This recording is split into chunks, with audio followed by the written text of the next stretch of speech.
It was after the reintroduction of political pluralism in 1992 that negative politics began to dominate our national arena. The question at hand, and one requiring a constitutional consensus, is therefore, how do we as a people, as a nation, resolve the winner-take-all situation within a context of competitive politics as required by democratic practice? And how do we ensure we fulfill our democratic credentials without tearing apart the diversity of our nation? The question of us versus them must come to an end, fellow Kenyans. And as we exercise our democratic rights, it must never again be at the expense of our diversity. The cardinal principle must always be our unity in diversity. Yes, the 2010 Constitution gave us some remedies, but did it resolve or entrench the zero-sum game in which the winner takes all and the loser goes home with nothing? Are we still in this zero-sum constitutional dispensation that created conflict since the advent of multi-party politics in 1992? And how do we expect as a people to resolve this problem using elections instead of constitutional change? It would indeed, fellow Kenyans, be a tragedy if come subsequent elections we have not resolved this dilemma.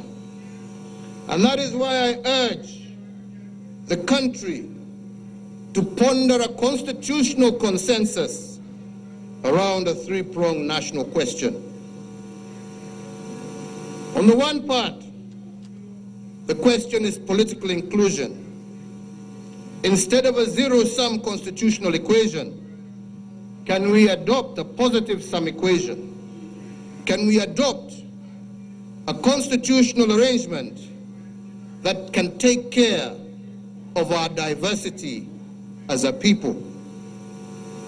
And on this, fellow Kenyans, we should not give my suggestion the parochial interpretation of creating positions for individuals.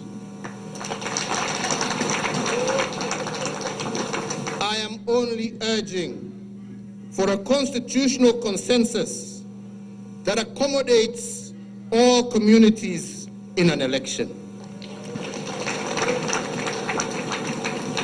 A consensus that makes it possible for any Kenyan to lead this country working hand in hand with his or her brothers and sisters from across the nation. The second part of the national question at hand is about equity in the distribution of opportunities and resources. Our political practice, unfortunately, has been such that resources and opportunity go to those occupying positions of authority. And that is why elections are so divisive and emotive.